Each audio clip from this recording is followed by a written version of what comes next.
नमस्कार, झीलों की नगरी भोपाल से मैं सुकेश रंजन हाजिर हूं एक नए प्रेस क्लब के साथ। मध्य प्रदेश हिंदुस्तान का दिल है। मैं तो कहता हूं यह देश की सांस्कृतिक राजधानी है। इस प्रदेश को महाकाल का आशीर्वाद प्राप्त है। इसकी रक्षा ओंकारेश्वर करते हैं। यहां के जंगल बेजोड़ हैं। यहां के लोगों में मोहब्बत पोर पोर है। कैफ भोपाली ने लिखा है, इधर आ रकीब मैं तुझे गले लगा लूं। रकीब कहते हैं दुश्मन को। इधर आ रकीब मैं तुझे गले लगा लूं, मेरा इश्क बेमजा था तेरी दुश्मनी के पहले। आइए राजनीति पे लौटते हैं। विषय आज का वही है। मध्य प्रदेश में कांग्रेस और बीजेपी दोनों की जड़ें बहुत पहले से गहरी हैं। ऐसी गहरी कि कोई तीसरी पार्टी बहुत पांव नहीं पसार पाई। 50 और 60 के दशक में जब कांग्रेस अपनी प्रचंड सत्ता में थी, तब भी जनसंघ संघर्ष कर रहा था, मेहनत कर रहा था, अपनी जड़ें मजबूत कर रहा था। आरएसएस नेता दत्तोपंत ठेंगड़ी यहां सबसे पहले प्रचारकों में से एक थे। बहुत लोग मानते हैं कि गुजरात बीजेपी की प्रयोगशाला है। मैं मानता हूं कि गुजरात नहीं, मध्य प्रदेश बीजेपी की प्रयोगशाला है। कम लोगों को पता होगा कि आपातकाल के पहले, बहुत पहले 62 में ही जब चुनाव हुए विधानसभा के मध्य प्रदेश में, तो कांग्रेस यहां बहुमत के पीछे रह गई। खुद मुख्यमंत्री काटजू अपना चुनाव हार गए। उनके सामने खड़े थे जनसंघ के प्रत्याशी हरिशंकर पांडे। आपातकाल में कांग्रेस फिर हारी, खड़ी हुई, अर्जुन सिंह का दौर देखा। लेकिन इसी बीच कुशाभाऊ ठाकरे, सुंदरलाल पटवा, प्यारेलाल खंडेलवाल और अटल बिहारी वाजपेयी की बीजेपी खड़ी हो रही थी। कांग्रेस के दिग्विजय सिंह 10 साल तक दिग्विजय रहे, लेकिन उसके बाद बीजेपी ने जो सत्ता हाथों में ली, वो थोड़े समय को छोड़ दे तो आज तक बरकरार है। हाल के दशकों में शिवराज सिंह चौहान देश के सबसे लंबे और सफल मुख्यमंत्रियों में रहे। सीएम ऐसे कि मोदी के राष्ट्रीय पटल पे प्रादुर्भाव के पहले तत्कालीन दिग्गज लालकृष्ण आडवाणी ने कहा, एक बार नहीं कई बार, कि विकसित राज्य को और विकास के रास्ते पे ले जाना यह बहुत मुश्किल नहीं है। लेकिन एक बीमारू राज्य को शिवराज सिंह चौहान ने अपने पैरों पे खड़ा कर दिया। खैर, ये बात भी पुरानी हो गई। इस बार जब विधानसभा के चुनाव हुए, शिवराज सिंह चौहान को जीत मिली। वो प्रचंड बहुमत से आए, लेकिन शीर्ष नेतृत्व ने उनको हटाकर मोहन यादव को नेतृत्व दे दिया। ये पीढ़ी का परिवर्तन कहा गया। तो इसी परिप्रेक्ष्य में यह समझना जरूरी है कि विधानसभा में इस प्रचंड बहुमत के बाद अब लोकसभा का चुनाव है और हमारे सामने एक बड़ा यक्ष प्रश्न यह है कि 29-0 है, 28-1 है, 26-3 है, 2014 का बता रहा हूं, या फिर संघर्ष है। 370 और 400 अगर मोदी के स्कीम ऑफ थिंग्स में है, तो उसमें मध्य प्रदेश एक बड़ा रोल प्ले करने वाला है। इसी को समझने के लिए हमारे साथ वरिष्ठ पत्रकारों का एक बड़ा पैनल है। मैं अपनी बाई तरफ से शुरू करता हूं। गिरिजा शंकर जी किसी परिचय के मोहताज नहीं है, वरिष्ठ पत्रकार। राशिद किदवई साहब हैं, वरिष्ठ पत्रकार। आनंद पांडे, हमने साथ काम किया है। आजकल द सूत्र एक वेबसाइट, एक पोर्टल चलाते हैं, उसके संपादक है। हमारी दाहिनी तरफ सतीश सिंह हैं, भास्कर के स्टेट एडिटर, और एसके साइन आउटलुक के लिए कंट्रीब्यूट करती हैं, वरिष्ठ पत्रकार है। तो मैं सबसे वरिष्ठ जो है उनसे ही शुरू करता हूं। गिरिजा शंकर जी, सारे देश की निगाह है, पूरा मुल्क देख रहा है कि भाई 370 और 400 का नैरेटिव एक बनाया गया है, तो उसमें मध्य प्रदेश का बड़ा रोल है। यहां से 28-1 होगा या 29-0 हो जाएगा। इस बार कमलनाथ का जो टर्फ है वो भी हिला देंगे, ऐसा दावा है। और चूंकि बहुत प्रचंड बहुमत के साथ विधानसभा में जीते हैं, तो बीजेपी गदगद है। क्या लगता है आपको कि किस तरफ है मध्य प्रदेश का मूड? देखिए, मध्य प्रदेश हो, राजस्थान हो, छत्तीसगढ़ हो, ये जो राज्य हैं, यहाँ पर पिछले 2 लोकसभा चुनाव में बीजेपी लगभग सभी सीटें जीतती रही है, सिचुएशन पॉइंट में है। तो चाहे मोदी का आह्वान 400 सीट का हो या 370 का हो, मध्य प्रदेश का कंट्रीब्यूशन सिर्फ 1 सीट अधिक होने से अधिक और कुछ नहीं है। 28 सीट ऑलरेडी है उनके पास। यदि वो पूरी 28 रिपीट करते हैं और एक छिंदवाड़ा का भी जीत जाते हैं तो ही उतना कंट्रीब्यूशन होगा। जहाँ तक सवाल विधानसभा में अच्छी बहुमत के साथ सरकार बनाने का सवाल है, तो विधानसभा और लोकसभा के चुनाव बिल्कुल अलग तरह से होते हैं, उनके परिणाम अलग होते हैं। और यदि विधानसभा चुनाव के परिणाम को ही यदि लोकसभा में ट्रांसलेट करें तो फिर कांग्रेस को 7-8 सीट मिलना चाहिए। 66 सीट उनको मिली है विधानसभा में, तो वो होता नहीं है। अब सवाल ये है कि इस चुनाव में जो मध्य प्रदेश की तासीर चुनाव की बहुत अलग नहीं है राजस्थान या दूसरे हिंदी बेल्ट जो है, जो लगभग 180 सीट जहां पर कांग्रेस और बीजेपी का सीधा मुकाबला है, तीसरी कोई पार्टी नहीं है, वहां पर जिस तरह से बीजेपी लगभग 90% से ऊपर की स्ट्राइक रेट से जीतती रही है, वो स्ट्राइक रेट बीजेपी मेंटेन कर पाती है या नहीं, ये देखना होगा। मध्य प्रदेश में भी वही सिचुएशन रहेगी। राशि साहब, जब मैं कल लैंड किया भोपाल तो बड़ी चर्चा हुई कि जैसा सोचा गया था तो पहले चरण के बाद थोड़ी उठापटक है, थोड़ी हिली है सत्ता। क्या ऐसी रिपोर्ट है या फिर जो मैं सुन रहा हूं, जो पढ़ रहा हूं, वो बेमानी है? जी देखिए, सब कुछ इस पर निर्भर करता है कि किस तरह का वोटिंग परसेंटेज होता है। जो हमने पहले चरण में देखा तो वोटिंग परसेंटेज बहुत ज़्यादा उत्साहजनक नहीं था पूरे देश में और मध्य प्रदेश में भी, तो जैसा होना चाहिए था उससे कम। तो इसका क्या कारण है? क्या लोग उदासीन हैं? क्या लोग, जैसा गिरजा भैया कह रहे थे, कि फॉर ग्रांटेड ले रहे हैं, या कोई एक अलग किस्म की बेचैनी है, कुछ अलग रिजल्ट दिखाएगा? देखिए, मध्य प्रदेश को लेकर के भाजपा बहुत ज़्यादा, मतलब इसे कहते हैं सुप्रीमली कॉन्फिडेंट, बिल्कुल आश्वस्त है कि ये यहाँ पर चुनाव जो है वो अधिकांश लोकसभा सीटें जैसे 14 में था 19 में जीत जाएगी। लेकिन मुझे उसको लेकर के संदेह है। जिस तरीके से प्रदेश में नेतृत्व बदला गया वो केवल और केवल केंद्र नेतृत्व की, मतलब जिसे हम कहते हैं अंग्रेजी में विम्स एंड फैंसीज पे हुआ। उस पर कोई ज़मीनी हकीकत का कोई वास्ता नहीं था। शिवराज सिंह चौहान जो एक बड़े लोकप्रिय मुख्यमंत्री थे, उनको हटाया गया और उनको काफ़ी दिनों कोई रोल भी नहीं मिला। और अब उनको जो है विदिशा से चुनाव लड़ाया जा रहा है, तो देश की राजनीति में अब उनका क्या रोल होगा ये आने वाला समय बताएगा। 7-8 सीटें ऐसी हैं जहां पर जो है कांग्रेस बड़ी अच्छी उसका स्थिति में है और प्रदर्शन है, और हो सकता है छिंदवाड़ा नहीं तो लेकिन दूसरी सीटें जो है, राजगढ़ है, मंडला है, मुरैना है, ये तमाम सीटें जो है वो कांग्रेस को वहाँ कामयाबी मिले। अगर कांग्रेस को यहाँ 3-4 सीटें भी मिलेंगी तो प्रदेश की राजनीति में बड़ा उथल पुथल होगा। फिर मोहन यादव जो मुख्यमंत्री हैं उनके ऊपर एक प्रश्न चिन्ह लगेगा और तमाम चीजें सामने आएंगी। शाइनी, मैं महिलाओं पे आना चाहता हूं और इसीलिए आपके पास आ जाता हूं। जो कोर वोट है, जो नरेंद्र मोदी का बताया जाता था, शिवराज सिंह चौहान ने मामा बन के वहां एक कोर वोट अपना बनाया था, और जो ये महिलाओं को और पैसे उन्होंने जाते जाते जो दिए, क्या वो महिला बेल आउट करती है? इस बार भी महिलाएं जो है वो बेल आउट कर देंगी। हो सकता है कि कांग्रेस की थोड़ी हवा बन रही हो, लेकिन महिलाएं बेल आउट कर देंगी, ऐसा भी कहा जाता है। जी बिल्कुल सुखी जी, आपने जैसा कहा ये बहुत सही पॉइंट है कि मध्य प्रदेश में महिलाओं का जो वोट है वो बहुत हद तक बीजेपी को जाता है।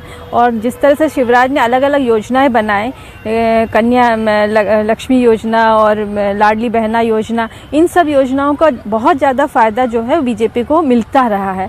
पिछले जो चुनाव में, विधानसभा चुनाव में भी आपने देखा होगा कि ये जो बहुमत मिली है उसका बहुत ज़्यादा श्रेय जो है महिलाओं को जाते हैं। एक तो सुरक्षा का जो मामला है उसमें भी महिलाओं को ऐसा माना जाता है कि उनको काफ़ी वहाँ पे मध्य प्रदेश में फ़र्क पड़ा है। लेकिन अब धरातल में आप जाके देखेंगे तो ये सिर्फ एक जो है एक माहौल बनाया गया है, पर हकीकत में इतना मतलब बड़े बड़े शहरों में तो ठीक है, लेकिन आप गांव देहात में जाएंगे तो शायद माहौल इतना अच्छा नहीं है। फिर भी जो एक परसेप्शन क्रिएट किया गया है उसके वजह से महिलाओं का वोट जो है वो बहुत हद तक बीजेपी को मिलता रहा है। लेकिन ये जो अभी जो ये लोकसभा चुनाव है ये जो है वो पूरी तरह से मोदी के फेस पे ही चुनाव लड़ा जा रहा है। शिवराज हो या मोहन यादव हो, इससे बहुत ज़्यादा फर्क नहीं पड़ रहा है। बस लोगों का आज जो है जो भी अब मंडला है या अभी पिछले बार जो 6 कॉन्स्टिट्यूंसी में इलेक्शन हुआ वहाँ पे भी आपने देखा होगा कि बहुत 2-3 कैंडिडेट ऐसे हैं जो कि बहुत वीक हैं, अपने नाम से नहीं जीत पा रहे हैं और वहाँ बीजेपी के नाम से नहीं जीते, पर वो भी वोट जो है वो मोदी के नाम से मांग रहे हैं। फग्गन सिंह कुलस्ते जी हैं, उनका कहते हैं वहाँ पिछले बार हार गए थे विधानसभा, फिर से उनको वहाँ लड़ा है और अभी वहाँ जो माहौल उनका बहुत फेवर में नहीं है और वो भी वोट अपने नाम से नहीं मांग रहे हैं, वो मोदी जी के नाम पे ही वहाँ पे वोट मांग रहे हैं। मैं इसी को थोड़ा एक्सटेंड करता हूँ। ये जो नरेंद्र मोदी, मैं शहर में घूम रहा था और अधिकतर जगह मैंने देखा कि ये पूरा रिवॉल्व कर रहा है मोदी के अराउंड, प्रधानमंत्री के अराउंड, पोस्टर उनके, बैनर उनके। कांग्रेस शायद चाहती होगी कि ये candidate versus candidate local issues पे चले जाए। तो क्या ये हो पा रहा है, या जिन कॉन्स्टिट्यूएंसीज में चुनाव हो गए या होने वाले हैं वहां कांग्रेस इसमें सफल हो पा रही है? इसके लिए सबसे अच्छा होगा कि मैं यहाँ की सबसे हॉट सीट जो मानी जाती है छिंदवाड़ा, उसका एग्जाम्पल देके समझाना चाहता हूँ। हाँ, आप वहां सुना गए भी थे। हाँ, मेरा वहाँ पे जाना हुआ, करीब मैं 2-3 दिन वहाँ रुका, 3 दिन में वहाँ रुका। तो वहाँ पे कांग्रेस की पूरी स्ट्रेटजी ये थी कि चुनाव कमलनाथ वर्सेस बंटी हो जाए। वहीं बीजेपी की जो स्ट्रेटजी थी वो थी कि मोदी वर्सेस नकुलनाथ चुनाव हो। कोई भी अपने रियल फेस को सामने रखना नहीं चाह रहा था, कैंडिडेट के फेस को सामने रख के चुनाव लड़ना नहीं चाह रहा। सभी एक आभा मंडल क्रिएट करके और उसके थ्रू जीतना चाह रहे थे। वहां पे तो चलिए कमलनाथ एक कहते हैं कि छिंदवाड़ा मॉडल है, वहां पे विकास भी नहीं, फोर्स टू रेकन विद, वो तो है। छिंदवाड़ा एक मॉडल है, जैसे गुजरात मॉडल वैसे छोटे रूप में देखा जाए तो छिंदवाड़ा भी विकास का एक अलग मॉडल खड़ा किया गया है, इसलिए वहां पे कमलनाथ का नाम आगे किया गया। लेकिन बाकी जगहों पे ऐसा नहीं है। अगर बाकी मध्य प्रदेश की बात करेंगे, बाकी सीटों की बात करेंगे तो ऐसा कोई चेहरा नहीं है जिसको प्रत्याशी की जगह कांग्रेस आगे कर सके। लेकिन पूरे देश में बीजेपी के पास मोदी मैजिक है, तो इसलिए मैक्सिमम जो शाइनी जी ने कहा कि लोग मैक्सिमम कैंडिडेट, इवन जो बहुत धुरंधर प्रत्याशी हैं, वो भी मोदी का नाम ही आगे करके चलना चाह रहे हैं। जहां तक अभी मध्य प्रदेश की बात नहीं है, मैं पूछ रहा था कि हो पा रहा है क्या जो कांग्रेस लोकल सेंट्रिक करना चाह रही है? क्या जो जिन राउंड्स में चुनाव हुए हैं वहां ये हो पा रहा है? नहीं, ऐसा नहीं है। मतलब एक मैं छिंदवाड़ा को छोड़ दूं, छिंदवाड़ा में उन्होंने मतलब एक कमलनाथ का वो गेम प्ले हो गया, लेकिन बाकी जगहों की अगर बात करें तो ऐसा नहीं। ये जो कोशिश है कांग्रेस की या होनी चाहिए, सतीश कह रहे हैं कि वो नहीं हो पा रहा, तो फिर क्या काट, या कोई काट है ही नहीं? कांग्रेस के बड़े बड़े नेता, सुभाष यादव के बेटे अरुण यादव चुनाव नहीं लड़ रहे, जीतू पटवारी चुनाव नहीं लड़ रहे, तो क्या ये डिफीटिस्ट एटीट्यूड के साथ मैदान में उतरना है कि बड़े लोग चुनाव मैदान में जाएंगे नहीं और इसका नुकसान है? मैं 2 बातें एक साथ आपसे शेयर करना चाहूँगा सुकेश। पहली बात तो ये कि मैं विधानसभा से अपनी बात शुरू करता हूँ। विधानसभा में यहाँ तमाम सीनियर साथी मेरे बैठे हुए हैं, शायद सब इस बात को मानेंगे कि आखिरी के 90 दिन जो थे, 3 महीने, वो बीजेपी ने चुनाव लड़ा था बहुत ज़बरदस्त तरीके से। अगर मैदान में वापसी की थी, उसके पहले क्या स्थिति थी, मैं सीटों पर डिबेट नहीं करना चाहता, 122 आना चाहिए, 150, वो तो अब बहस के मुद्दे नहीं रह गए हैं। लेकिन हाँ, ये बात थी कि कांग्रेस मैदान में थी, लेकिन 90 दिनों का चुनाव लड़ा बीजेपी ने बहुत ताकत से। अमित शाह और पूरी वहां की उनकी टीम आ गई सेंटर की और उसने पूरा कर लिया और पूरा 10 सवाल शिवराज सिंह चौहान ने की जबरदस्त तरीके से। मैं आपको बोल रहा हूँ, किसी एक नेता का नाम लेने के बजाय हम पूरे अगर टीम बीजेपी की बात करें, जबरदस्त मेहनत की। वो अभी कहीं लेक दिख रहा है यहाँ पे बीजेपी के एंड से बात कर रहा हूं मैं। लेकिन दुर्भाग्य यह है, यानी मैं राजनीति के दुर्भाग्य की बात कर रहा हूं कि कांग्रेस और पीछे है, कांग्रेस और पीछे है, अगर बीजेपी नहीं कर पा रही। इसीलिए आप देख रहे होंगे मध्य प्रदेश में आप आए हैं, आप यहाँ पे कोई माहौल, आपको कोई माहौल जो चुनाव का माहौल होता है, यानी इतने नीरस चुनाव, एक तो शायद लंबा, राजस्थान भी किया तो वहां भी नहीं था। हाँ, तो राजस्थान में होके नहीं आया, लेकिन मध्य प्रदेश में आप कहीं भी जाएंगे तो जो एक माहौल होता है चुनाव का कि बैनर, पोस्टर, झंडे, आम सभा, ये वो आपको दिखाई नहीं पड़ेगा। पहली बात तो ये। दूसरी बात मैं आऊँगा जो आपने सवाल किया सुकेश, देखिए यहाँ पे जो भी हो रहा है, अगर मैं अभी नंबर पे हम बात करेंगे, शायद आपके फॉर्मेट में होगा नंबर पे हम कितनी बात करते हैं, अगर जो भी हो रहा है वो ड्यू टू मोदी। फिर मैं लौट के आता हूँ छिंदवाड़ा पे। मैं आपको दावे के साथ कह रहा हूँ कि वहाँ पे अगर बंटी साहू के सिवा कोई, यानी ये मेरा कहने का मतलब नहीं कि नकुलनाथ जीत रहे हैं, अभी कोई ऐलान नहीं कर रहा हूँ मैं, लेकिन नकुल की स्थिति ठीक ठाक है वहाँ पे।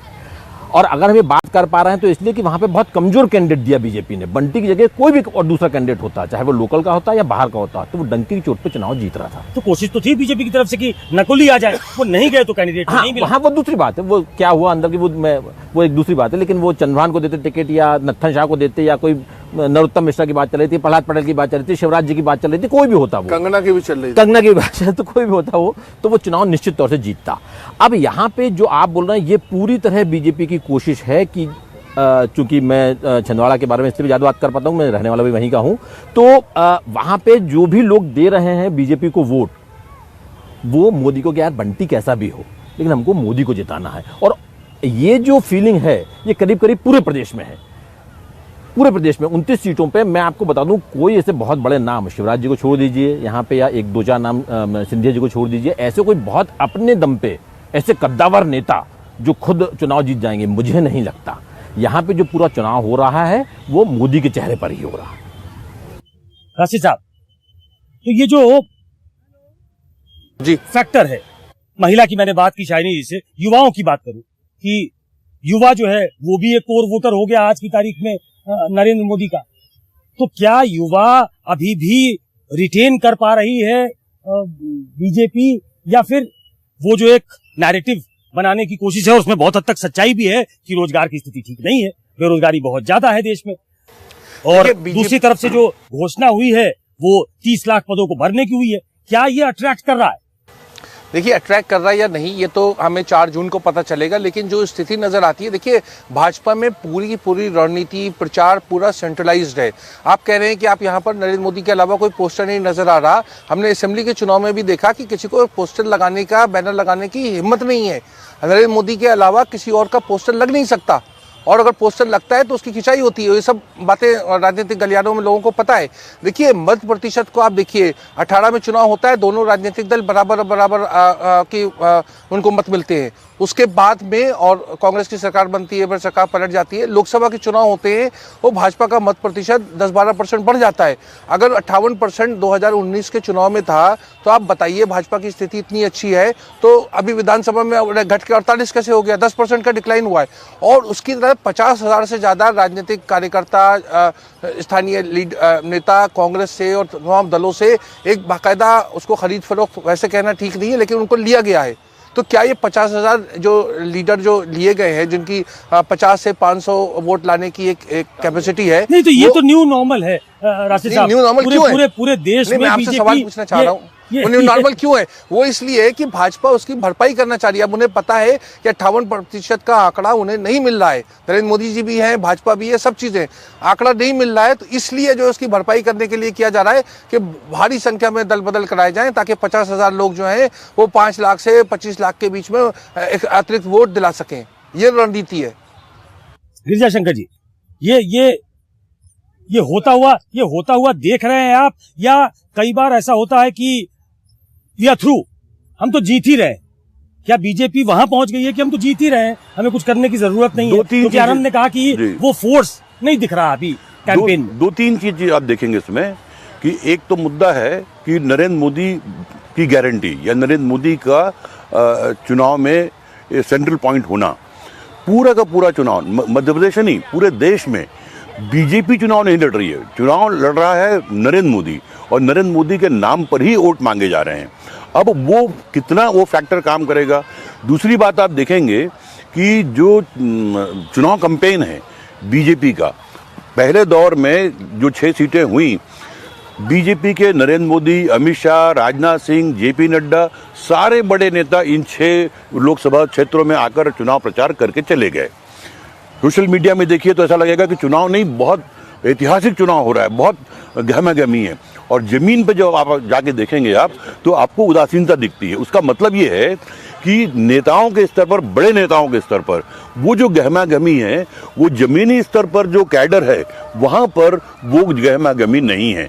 वहां पर उदासीनता आपको कैडर में नजर आएगा, चाहे वो कांग्रेस हो चाहे बीजेपी हो। ये डिप जो है उसका दूसरी बात जो है जी, एक बीच में एक बार कमेंट ले लूं सतीश जी से। ये डिप जो है वोटिंग परसेंटेज में, अब इसको कई तरीके से एनालाइज किया जा सकता है कि भाई बीजेपी तो एक रिसोर्सफुल पार्टी है, एक कार्डर बेस्ड पार्टी है, वो अपने कार्डर को तो निकाल लेती है वोट करने के लिए, तो उसका कार्डर तो आ गया। दूसरा देख रहा है कि भाई बीजेपी को जीतनी है तो क्या वोट देने जाना है। ये क्या हुआ है?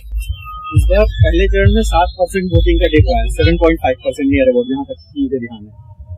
अगर इस डिप को, इस वोटिंग परसेंटेज के गिरने को आप एनालिसिस करेंगे तो इसके दो मेजर कारण आएंगे। बीजेपी की साइड से देखेंगे तो बीजेपी ने ये मैसेज दे दिया कि हम तो जीत रहे हैं। कांग्रेस की तरफ से देखें तो अभी कई जगह, जैसे कि विंध्य में भी अपना जाना हुआ, वहां पे कई कांग्रेस कार्यकर्ता तो ये तक कह रहे हैं कि भाई हम अपने जेब से पेट्रोल खर्च करके थोड़ी पार्टी को जिताने जाएंगे, हमें तो रोज के खाने कमाने के पैसे नहीं है, अब हम पार्टी के लिए भी पैसे खर्च करें। तो वहां पे जो फाइनेंशियल क्राइसिस है, वहां पे जो नीचे के लेवल पे पैसे का जो एक मैनेजमेंट होता है, जो सपोर्ट प्रोवाइड कराया जाता है, वो नहीं हो पाया। तो इस हिसाब से कांग्रेस का वर्कर अगर खुद निकल के जाके वोट किया तो ठीक, अदरवाइज फिर उसके पास कोई, उसको मोटिवेट करने वाला कोई चैनल नहीं है। नहीं, ये सिर्फ रिसोर्स की बात है कि रिसोर्स नहीं है, और ये बात सही है कि आज की तारीख में सबसे रिसोर्सफुल पार्टी अगर कुछ है और इलेक्ट्रल बॉन्ड ने सब कुछ सामने लाकर खड़ा कर दिया है, वो इलेक्ट्रल बॉन्ड पे भी एक राउंड चर्चा करेंगे कि उसका क्या असर है। लेकिन क्या सिर्फ रिसोर्स को के इर्द गिर्द ही चीजें घूमती है, या वो हंगर नहीं, या वो विश्वास नहीं है कि हम जीत सकते? ये सुकेश जी, दोनों चीज़ें हैं।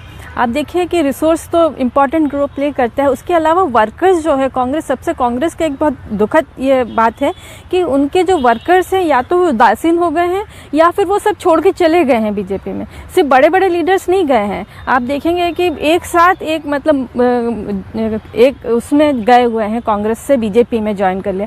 तो एक वर्कर्स के अंदर जो है वो भी छोड़ के जा रहे हैं, बीजेपी में ना गए हों लेकिन वो पार्टी वर्कर्स जो है वो अब काम करना बंद कर दिया उन्होंने। तो जो मोटिवेट करना चाहिए जो पब्लिक को, जाके आप जो कहते हो कि, और दूसरी तरफ बीजेपी के जो है वो पन्ना प्रमुख और घर घर जाके वो लोगों को मोटिवेट करते हैं। तो यहाँ पर मुझे लगता है कहीं ना कहीं कांग्रेस के अंदर वर्कर्स की एक उसके अंदर मोटिवेशन की भी कमी है और रिसोर्स की भी कमी है, दोनों चीजें वहाँ पे प्ले कर रही है। आनंद, मतलब रिसोर्स की कमी है, एक बड़ा फोर्स है, प्रचंड सत्ता से आप लड़ाई लड़ रहे हैं, ये भी है। तो इस पूरे नैरेटिव में, इस पूरे गेम प्लान में कहीं इश्यूज नहीं है क्या? पिछली बार भी एक न्याय योजना लेकर राहुल गांधी आए, पॉम्पेंशो के साथ उसको सामने रखा गया और बड़ी लुक्रेटिव योजना थी। भाई 6,000 रुपए किसानों को प्रधानमंत्री दे रहे हैं, वो 6,000 गरीबों को हर महीने देने की बात कर रहे थे, लेकिन लोगों ने विश्वास नहीं किया। तो इस बार जो 30 लाख नौकरियां भरने का है, भ्रष्टाचार को, इलेक्ट्रल बॉन्ड को एक बड़ा मुद्दा बनाया जा रहा है, क्या ये ग्राउंड पे बिल्कुल इसका असर नहीं है? देखिए, दो तीन चीज़ें हैं जो मुझे समझ में आ रही हैं। एक तो जो आपने बोला एपेटाइट जो होता है, जो आपने हंगर शब्द इस्तेमाल किया, मुझे लगता है वो शायद एपेटाइट की कमी पूरी कांग्रेस में, यानी मैं यहाँ से बैठ के जितना हम दिल्ली को देख पाते हैं, वहाँ से लेके यहाँ तक, पहली बात हमको ये समझना वो एपेटाइट नहीं है जिस एपेटाइट की जरूरत होती है जीत के लिए, मुझे लगता है, पहली बात। दूसरी बात, मध्य प्रदेश के संदर्भ में अगर आप बात करेंगे तो यहाँ देखिए दो बड़े नेता थे जिनके इर्द गिर्द पिछले 3.5-4 साल से या उसके पहले लंबे समय से कांग्रेस घूमती है, वो दिग्विजय सिंह और कमलनाथ। ये दोनों ही जो नेता हैं, दिग्विजय सिंह राजगढ़ में उलझ गए हैं क्योंकि वो खुद मैदान में उतर गए हैं, और कमलनाथ जी को सिर्फ सरोकार था छिंदवाड़ा से कि उनका बेटा नकुलनाथ जीत जाए, इसके सिवा अब पूरा जो दारोमदार है कांग्रेस का वो आ गया है उमंग श्रृंगार पे, वो आ गया है जीतू पटवारी पे। अब ये लोग कितनी दम मार पाएंगे, कितना कांग्रेस को आगे? तो कांग्रेस से आप पूछे तो वो कहेंगे कि भाई ये तो चित मैं जीता पट तुम हारे, ये वाली कहानी कर रहे हैं आप। अगर दिग्विजय सिंह नहीं उतरते मैदान में फिर ये कहा जाता कि कोई बड़ा नेता लड़ नहीं रहा। देखिए, लड़ना चाहिए, सब बड़े नेताओं को लड़ना चाहिए। जब वो लड़ने उतर गए तब आप कहते हैं कि वो उलझ गए हैं। तो इन्हीं सब चीजों से तो आपको दो चार होना पड़ेगा ना, आपको जवाब तो देना पड़ेगा।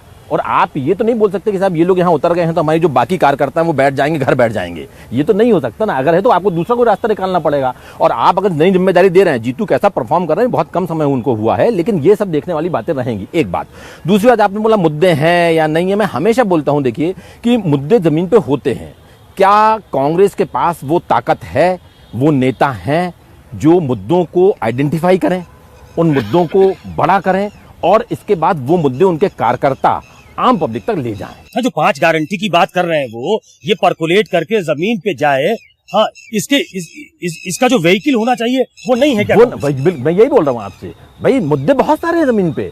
मुद्दे क्या आपने खुद बात की थी शुरुआत में कि बेरोजगारी की बात चल रही है, पूरे देश में बेरोजगारी की बात चल रही है। अच्छा, फिर कहीं ना कहीं मुझे लगता है कांग्रेस भी जितना उसका स्पष्ट दृष्टिकोण होना चाहिए, जितना साफ दृष्टिकोण, आप देखिए ओपीएस, अब ओपीएस की कहीं बात नहीं हो रही है। पिछले 5 चुनाव में हमने खूब ओपीएस की बात की थी, तो क्या ओपीएस सॉल्व हो गया? ओपीएस मुद्दा तो तब आपका जो चयन था मुद्दों का तब गलत था या अब गलत है? ओपीएस आप भूल गए बिल्कुल। तो मुझे लगता है कि मुद्दे हैं, जमीन पे बहुत सारी बातें हैं, लेकिन ना कांग्रेस के पास वैसे विजन वाले नेता हैं और ना ही वो कार्यकर्ता हैं जो उसको आम लोगों तक ले जाएं और उसको वोट में कन्वर्ट करवा सकें। राशि साहब, एक बड़ा इशू इलेक्ट्रल बॉन्ड को बनाया जा रहा है और मैं ये कहता रहा हूं कि भ्रष्टाचार के मुद्दे को जन जन तक ले जाने के लिए पॉलिटिकल पार्टी के पास एक वीपी सिंह चाहिए होता है। बोफोर्स के दौरान जो उन्होंने किया वो देश की राजनीति का एक नमूना है। क्या वो वीपी सिंह की कमी है या ये एक ऐसा इशू है जो आम लोगों तक पहुंच ही नहीं पा रहा? अभी कुछ दिन पहले शत्रुघ्न सिन्हा हमारे दफ्तर में थे, उन्होंने कहा कि जब बोफोर्स के टाइम हम प्रचार करने जाते थे तब भी यही कहा जाता था कि अरे बोफोर्स आम लोगों को क्या समझ में आएगा। ऐसा नहीं है, इलेक्ट्रल बॉन्ड भी लोगों को समझ में आ रहा है, लेकिन क्या उसको फोर्सफुली बहुत ऑथेंटिक तरीके से समझाने के लिए वो वीपी सिंह नहीं है क्या? देखिए, वीपी सिंह तो एक वीपी सिंह थे, लेकिन तमाम बातें जो है देश में अलग अलग मंच पे आजकल सोशल मीडिया है, बहुत सारी यूट्यूबर्स हैं, तमाम चीज़ें उठाई जा रही हैं। बात समझने की हमें ये है कि इस चुनाव में लोग क्या करेंगे, क्या भावनाओं के प्रवाह में आके वोट देंगे या अपने विवेक के हिसाब से फैसला देंगे। और ये बहुत बड़ी भारतीय राजनीति में एक बड़ी चुनौती रही है कि उमूमन ये चुनाव नहीं, बहुत सारे चुनाव पहले जब कांग्रेस भी सत्ता में थी तो बहुत बार ऐसा होता था कि भावनाओं के आधार के ऊपर लोग वोट देते थे, अपने विवेक का इस्तेमाल नहीं करते थे। बहुत सारे, अगर हम ये माने कि नौकरियां नहीं मिल रही हैं, युवाओं में बेचैनी है, किसान परेशान है, और जैसा एक टीवी के ऐड में आता है कि दाग अच्छे हैं, अगर लोगों को दाग अच्छे लग रहे हैं तो वो बिल्कुल वही सरकार चुनेंगे जो वो उन्होंने एक जिसकी तरफ से एक उनको भावनात्मक रूप से जुड़े हुए हैं। लेकिन अगर विवेक का इस्तेमाल करेंगे तो आपको बदलाव नजर आएगा जमीन पे भी और 4 जून को भी। गिरिजा शंकर जी, जो मैं राशि साहब से पूछ रहा था, वही सवाल मैं आपसे करना चाहता हूं। नहीं, देखिए, कि क्या भ्रष्टाचार एक मुद्दा है या वो नहीं चिपकता नरेंद्र मोदी? नहीं, देखिए, मुद्दे तो बहुत सारे हैं। सवाल ये है कि उन मुद्दों को आप कितनी विश्वसनीयता के साथ में उठाते हैं। आप जब भी आप देखेंगे पिछले कई महीनों से टीवी डिबेट में जो विपक्ष के लोग हैं वो एक ही सवाल उठाते हैं कि जो भ्रष्टाचारी जिनको कहा गया और जो बीजेपी में चले गए उनके खिलाफ कोई कार्रवाई क्यों नहीं हो रही है, केवल विपक्ष के खिलाफ क्यों हो रही है। इसको इस तरह से रखा जा सकता था कि जब मोदी कह रहे हैं कि भ्रष्टाचार को खत्म करूंगा, भ्रष्टाचारियों को छोड़ूंगा नहीं, तो भ्रष्टाचार को जो प्रोटेक्शन जो है अपनी पार्टी में लेकर कौन दे रहा है? ये सवाल कांग्रेस या विपक्ष उस संजीदगी के साथ में उठा नहीं पा रही है। बहुत सारे मुद्दे हैं। आज मैं देख रहा था कि राहुल गांधी ने एक किसी मुद्दे को उठाया है कि रेलवे में जो लोगों को सफ़र में तकलीफ हो रही है उस मुद्दे को लेकर, ये पता नहीं कैसे वो उनको वीडियो मिल गया और ये उठा दिया। ये इतना बड़ा मुद्दा है। आप देखेंगे कि बीजेपी और कांग्रेस के मुद्दों को देखेंगे और दोनों दावा करते हैं कि हम आम आदमी के मुद्दे उठा रहे हैं। वो आम आदमी के मुद्दे किस तरह नहीं है। आप 370 हटाया आपने या ट्रिपल तलाक हटाया, ये सेक्टोरियल मुद्दे हैं, आम आदमी के मुद्दे नहीं, देश के मुद्दे नहीं है। आप जब संविधान बचाने की बात करते हैं, लोकतंत्र बचाने की बात करते हैं तो बहुत एकेडमिक मुद्दा है। जो आम आदमी जिस बात को फेस कर रहा है, नहीं, मैं कह रहा हूं कि महंगाई, बेरोजगारी को भी मैं बोलता हूं कि ये कोई इस चुनाव का मुद्दा नहीं है, ये हर चुनाव में रहा है। सवाल ये है कि आज 2 करोड़ लोग हर दिन रेलवे से यात्रा करते हैं। पिछले 4-5 साल से कोरोना के नाम पर जो कंसेशन मिलता था बुजुर्गों को, कलाकारों को, खिलाड़ियों को, बीमार लोगों को, वो बंद कर रखा है। हम लोग अपना भी दर्द साझा कर ले, पत्रकारों को नहीं मिल रहा। आप बताइए मेरे को, किसी पॉलिटिकल पार्टी ने ये मुद्दा उठाया क्या विपक्ष का कि ये बहाल होना चाहिए? तो इसमें कितनी बड़ी आबादी इफेक्टेड है जो रोज उसको फेस कर रही है। कितने बीमार लोग जो हैं उनको इससे सामना करना पड़ रहा है। कलाकार, खिलाड़ी अपने अपने एक्टिविटीज में नहीं जा पा रहे हैं। हम लोग तो खैर उसके शिकार हैं ही। तो ऐसे मुद्दे जब उठाते हैं जिसका डे टू डे आम आदमी फेस कर रहा है, तब फिर वो आइडेंटिफाई करता है। ऐसे मुद्दे ना उठाकर आप एकेडमिक मुद्दे या सेक्टोरियल मुद्दे उठाएंगे तो जाहिर है चुनाव का मुद्दा होगा मोदी और मोदी की गारंटी। मैं एक क्विक राउंड लेता हूं, चूंकि भोपाल में हूं, मध्य प्रदेश में हूं। पिछले 2 दशक से शिवराज सिंह चौहान यहाँ की राजनीति के एकमात्र बड़े प्लेयर थे। जीत के बाद उनको हटा दिया गया। तो एक छोटा सा राउंड शिवराज सिंह चौहान को लेकर करते हैं। शाइनी, शिवराज सिंह चौहान को हटा दिया गया और उसके बाद जिस तरीके से उनकी व्यथा कई बार सामने आई है, क्या ये बीजेपी को कहीं डेंट पहुंचा सकता है या शिवराज सिंह चौहान का हटना कोई बड़ा इशू नहीं है? छोटा छोटा कमेंट। नहीं, शिवराज जी जैसे एक जो कद्दावर नेता मध्य प्रदेश में कोई भी नहीं है। जितना बड़ा उनका फिगर है, जिस तरह से उनने बीजेपी को चलाया, सरकार चलाया, उसके बाद तो उनका ऐसा इमेज जैसे इमेज किसी का नहीं है मध्य प्रदेश में। और मेरे ख्याल से उनको हटाने से बीजेपी को बहुत ज़्यादा नुकसान तो हुआ है, लेकिन ये वोट में कितना फर्क पड़ेगा, सीटों में कितना कम होगा, ये देखने वाली बात है। क्योंकि जो जैसे मैंने पहले भी कहा, ये जो और गिरिजा शंकर जी ने भी कहा कि ये जो वोट है अभी मोदी के नाम पे वोट हो रहा है। आपने देखा विधानसभा के टाइम में भी शिवराज मुख्यमंत्री बनेंगे या न बनेंगे उसका नाम नहीं डिक्लेयर किया था, लेकिन उनको ऐसे फेस उनको यूज किया था जरूर बीजेपी ने। लेकिन यहाँ पे पहली बार ऐसा हो रहा है जब शिवराज सिंह चौहान का फेस को यूज नहीं कर रहे हैं और उनको सिर्फ कन्फाइन कर दिया है विधानसभा विदिशा जो कॉन्स्टिट्यूंसी से वो लड़ रहे हैं। शाइनी बहुत कन्विंस नहीं है कि वोटों पे कितना असर पड़ेगा, क्योंकि नरेंद्र मोदी के चेहरे पे चुनाव हो रहा है। क्या शिवराज सिंह चौहान को हटा देना बीजेपी को डेंट करता पॉलिटिकली? आज भी आप किसी भी सीट पे किसी से भी बात करेंगे तो अगर बीजेपी वाला है तो अपने प्लस पॉइंट में लाडली बहना को जरूर काउंट करेगा। हर कोई लाडली बहना की संख्या भी बता देता है अपने कैलकुलेशन में, तो इतनी लाडली बहना है, मतलब वो इस चीज को करता है। और लाडली बहना सब लोग जानते हैं कि शिवराज को, लेकिन क्योंकि शिवराज सिंह चौहान का लोकसभा टिकटों में बहुत बड़ा स्टेक है, लोकसभा के टिकट बंटवारे में बहुत सारे लोग ऐसे आए जो कि शिवराज के करीबी मान, तो सीट को कहा जा रहा है कि सिर्फ उनके कहने पे टिकट दिए। शिवराज को अभी मोहन के पीछे देखा जा रहा है, जो अभी सीएम है उनके, मतलब अगर वो दोनों साथ साथ हुए तो ये स्ट्रेंथ डबल हो जाएगी। अगर दोनों में कॉन्फ्लिक्ट दिखा तो नुकसान हो जाएगा। आनंद, मुझे लगता है जो शाइनी बात कर रही है, सतीश बात कर रहे हैं, योजनाएं उनकी अच्छी थी, नो डाउट, इसमें कोई, और इसी वजह से शायद पूरा एक वर्ग उनके साथ खड़ा हुआ था। लेकिन उनके जाने से लोकसभा में कोई बहुत ज्यादा फर्क पड़ेगा? देखिए, इसका मैं आपको बेस्ट एग्जांपल जो आप देखेंगे छत्तीसगढ़ से अगर उठाएंगे आप इसको, पिछले चुनाव की बात कर रहा हूं मैं। पिछले चुनाव में छत्तीसगढ़ में भूपेश की सरकार बनी विधानसभा में। ऐसा लग रहा था कि अब शायद लोकसभा में ऐसा होगा, लेकिन ऐसा हो नहीं पाया। लोकसभा में फिर लोग चले गए। मैं आपको इस बार का एक लेटेस्ट एग्जांपल देता हूं। एक समाज की सभा हो रही थी, मीटिंग हो रही थी इंदौर में। उसमें कैलाश विजयवर्गीय तमाम लोग थे, तो वो ब्राह्मण समाज की, मैं आपको नाम भी बताता हूँ, ब्राह्मण समाज की मीटिंग हो रही थी। उसमें ऐसे बात चली तो उन्होंने बोला भाई हमारे साथ आ जाइए। वो समाज बोला साहब संजय शुक्ला चूंकि सामने से हैं और हम दिक्कत है, तो उन्होंने बातचीत आपस में चल रही थी, लाइट मूड में थे बिल्कुल सब लोग।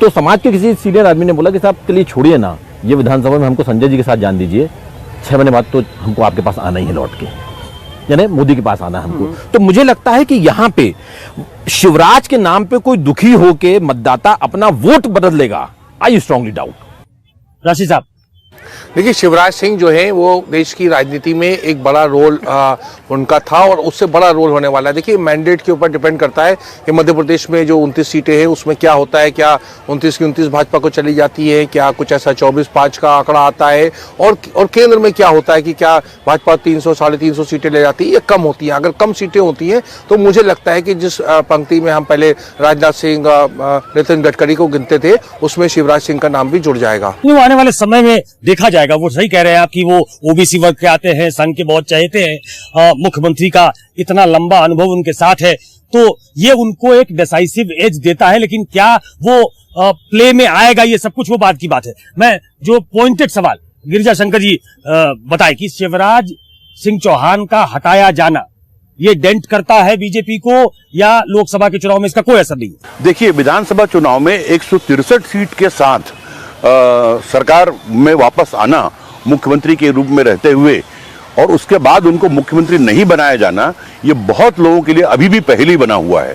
और लोकसभा चुनाव के दौरान जब आप लोगों से मिलते हैं, बात करते हैं, तो वो मुद्दा भले ही नहीं हो सकता चुनाव का, लेकिन ये सवाल तो लोगों के जहन में है कि ऐसा क्यों हुआ, और वो सवाल का जवाब जाहिर है कि वो तलाश रहे हैं, वो जवाब उनको मिल नहीं रहा है, ना हमको मिल रहा है।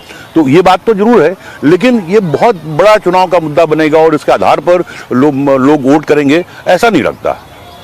तो एक ब्रेक लेते हैं, ब्रेक के बाद एक बड़ा इशू और है, उस पर चर्चा करेंगे और फिर सबका असेसमेंट पूछेंगे। वो इशू क्या है? वो इशू आदिवासी बेल्ट में बीजेपी और कांग्रेस का क्या हाल है। आप अगर देखेंगे तो आदिवासियों की बड़ी संख्या मध्य प्रदेश में है, उनका उलटना पलटना, उसमें इनरोड बनाना बहुत जरूरी है। अगर है तो उसको मेंटेन करना बहुत जरूरी है। क्या बीजेपी ने वो मेंटेन करके रखा है? पहले वो बात करेंगे, फिर असेसमेंट। मिलते हैं ब्रेक के बाद।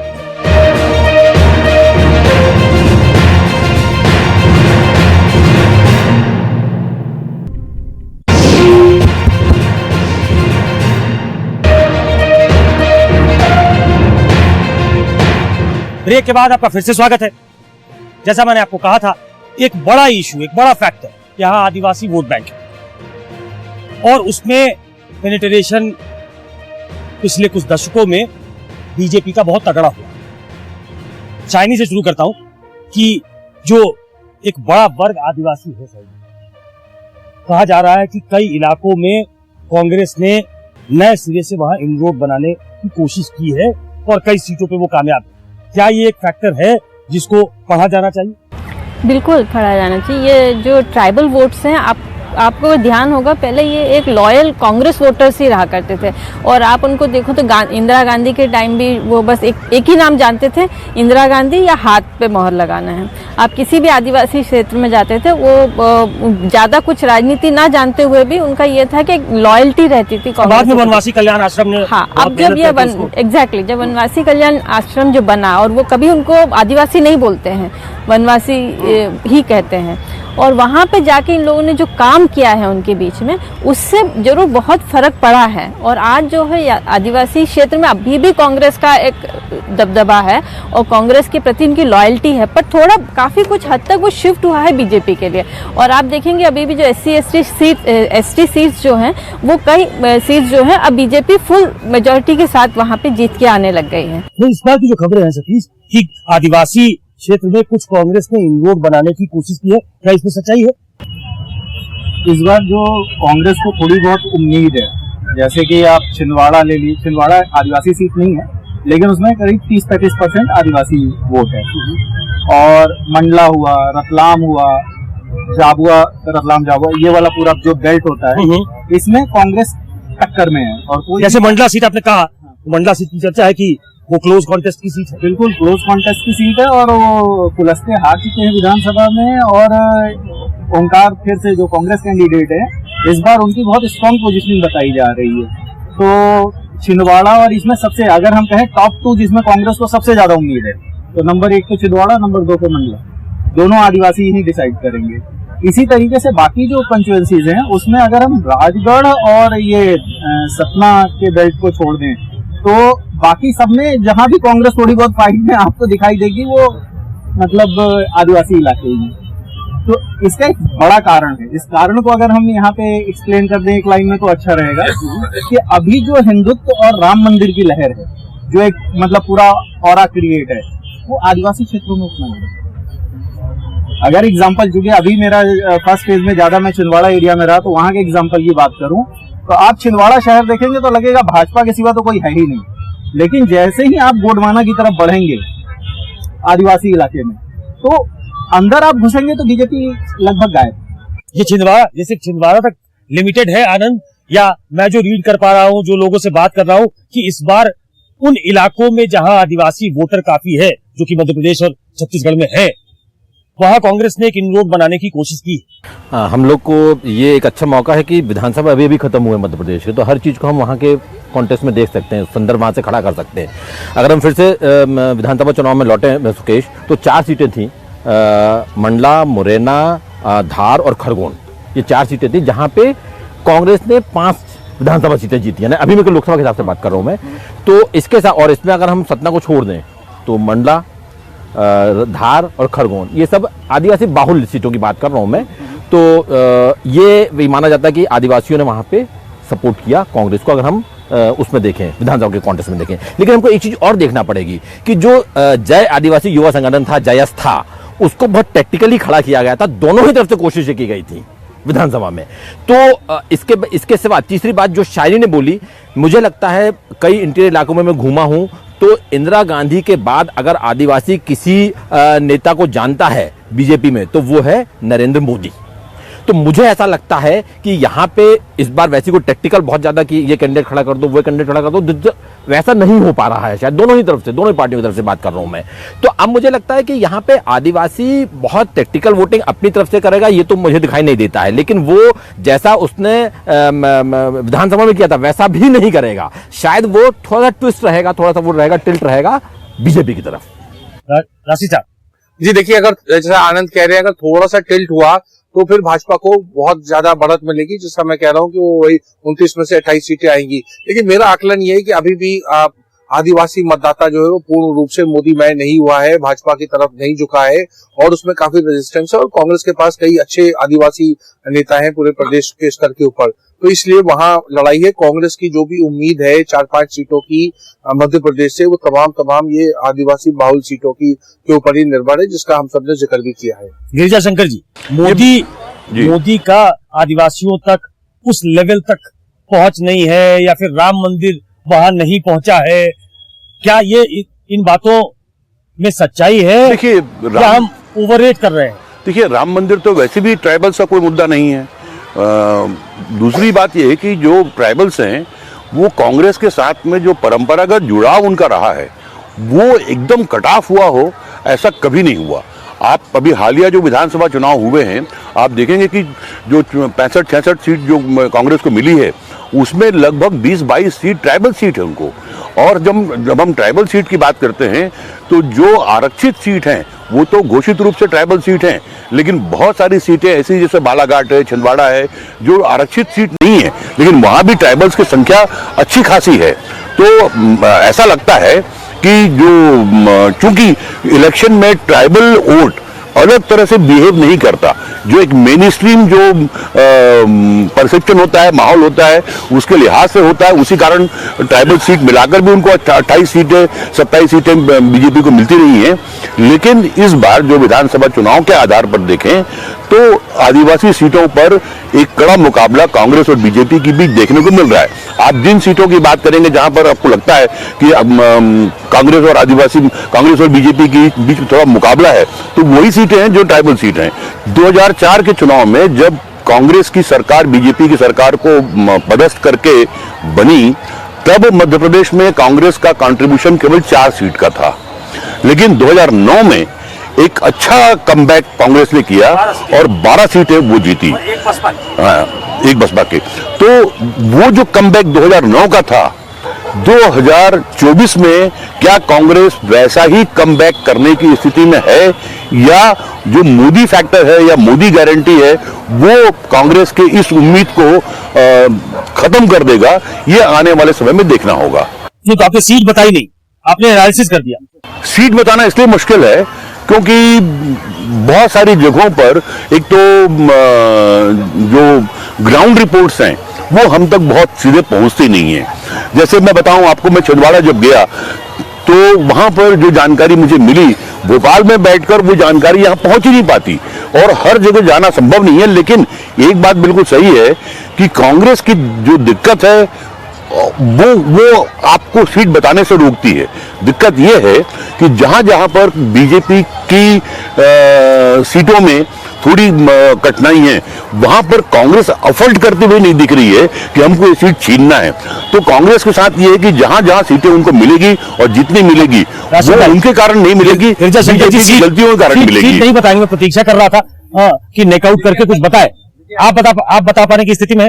देखिए, अगर सामान्य चुनाव होते हैं, मतलब बिल्कुल वेव इलेक्शन नहीं होता, तो कांग्रेस को जरूर यहाँ से 4 या 5 सीटें मिलने की बहुत इम्कान है कि भाजपा को जो है वो 24-25 सीटें आए और कांग्रेस को 4-5 सीटें मिल जाए, तो वह परिस्थिति में बहुत उपलब्धि होगी और प्रदेश की राजनीति में भूचाल का काम करेगी। आनंद प्रकाश पांडे, माफ कीजिएगा, आनंद पांडे। देखिए सुकेश, जब से विधानसभा चुनाव हुए ना, इसके बाद हम लोग ने कयास लगाना, आकलन करना बिल्कुल बंद कर दिया है। क्योंकि मैं इसलिए बोलता हूँ, आकलन, आंकड़े और अंकसूची, ये तीनों में इतना बड़ा अंतर खड़ा हो जाता है। इसके बावजूद मैं दुसाहस करूंगा, जो मेरे दो वरिष्ठ साथियों ने दुसाहस नहीं किया है। देखिए मुझे ऐसा लगता है कि अगर हम सीट बाय सीट जाके बात करें, अगर कहीं मैं अगर शब्द मैं स्टार अभी से लगा देता हूँ कुछ, है ना, तो अगर कहीं बदलाव हुआ तो वो शायद छिंदवाड़ा में हो सकता। बदलाव का मतलब नकुल आ सकते हैं वहां पे। छिंदवाड़ा 1, मंडला 2, मुरैना 3 और राजगढ़ 4। ये 4 सीटें मुझे ऐसी लग रही हैं जहां शायद कांग्रेस कहीं फाइट करती है। ये 4, बाकी एक आध कहीं का अनायास अचानक कुछ हो जाए तो आसमानी सुल्तानी बात दूसरी है। 25-4, जिसमें राजगढ़ का 25-4 नहीं बोल दिया मैं, 25-4 नहीं बोल रहा, मैं बोल रहा हूँ यहाँ पे अगर मोटे तौर पे इतना घबरा क्यों रहे मुझे? देखिए लोकतंत्र में कोई रजत पुरस्कार नहीं होता है। No silver medal in politics. या तो प्रत्याशी जीतता है या हारता है, दो ही चीजें होती है। तो चलिए 25 बीजेपी जीतेगी, 4 पे कॉन्टेस्ट। हाँ, ये ठीक है, ये सेफ है, ये सेफ है, ये सेफ चल रहे। राजगढ़ सीट, दिल्ली में बैठे लोगों को, बहुत सारे लोगों को ये होगा कि दिग्विजय सिंह बहुत मजे हुए नेता है, पुराने नेता है, जिस तरीके से वो चुनाव लड़ रहे हैं, तो एक तो राजगढ़ पे बहुत निगाह है लोगों की। नहीं, वहां पे टिकट भी बीजेपी वालों को लग रही है कि उतनी अच्छी नहीं हो पाई। रूरल नागरवाली टिकट है, उनको अब महसूस हो रहा है कि शायद उतनी बढ़िया टिकट नहीं हो पाई। आपका असेसमेंट राजगढ़ और ओवरऑल सीटों को लेके देखें तो 12 सीटें ऐसी हैं पिछले विधानसभा चुनाव में, जिसमें कि कांग्रेस और बीजेपी के जो मतलब वोट का वो है, वो लगभग डबल है। बीजेपी को डबल वोट मिले हैं कांग्रेस के मुकाबले। तो उनमें से एक सीट राजगढ़ भी है। उतने वोटों को मैच करना, उतने वोटों को मतलब करके और दिग्विजय का निकलना थोड़ा सा टफ है। लेकिन जो आनंद जी ने कहा बिल्कुल सही है कि अभी के टाइम में अगर आप वहां का माहौल देखिएगा तो वहां पे कड़ी फाइट दिखाई दे रही है। इसके अलावा एक सीट और है जिसपे मैं ध्यान दिलाना चाहूंगा, वो है सतना। सतना में भी आपको फाइट दिखाई दे रही है, जिसको अभी तक मीडिया में बहुत ज्यादा फाइट की नजर से नहीं देखा जा रहा। तो अभी के टाइम में जो आपका सवाल है उसका जवाब अगर मैं दूं तो लगभग 24 सीटें, 23-24 सीटें ऐसी हैं जिसको क्लियर कट कहा जा सकता है कि एक तरफा है, ठीक है। और जो 5-6 सीटें हैं जिसमें हम कह सकते हैं कि फाइट। अभी जो 6 सीटों में चुनाव हुआ है अभी पहले, और उसमें अगर हम देखेंगे तो 3 सीट ऐसे हैं जहां पे बहुत ही स्ट्रॉन्ग कंटेस्ट है। एक तो छिंदवाड़ा है, मंडला में भी फग्गन सिंह कुलस्ते जी को काफी टफ फाइट दिया जा रहा है, और तीसरा है सीधी, वहां पे भी काफी मुश्किल है। तो 6 में से 3 तो इसमें काफी फाइट दिख रहा है। ओवरऑल बताइए। और इसको अगर देखेंगे तो इससे राजगढ़ और दिग्विजय सिंह, तो 4-5 सीट तो कांग्रेस को फाइट दे रही है कांग्रेस। बाकी जगह जो है वहां पे बीजेपी को अहेड है, ये मेरा समझ। मतलब मोटे तौर पे जो एक कॉन्सेंसस सा बन रहा है, ये डिसाइसिव एज बीजेपी को है। कांग्रेस इस फाइट को कहां तक ले जाएगी? क्या वो last minute effort, last minute push Congress की तरफ से होगा जो उसको 1 से ज्यादा सीटों पे जिताने में कामयाब हो सके? भोपाल से प्रेस क्लब के लिए इतना ही। होगी किसी और प्रेस क्लब से मुलाकात। नमस्कार, शुक्रिया।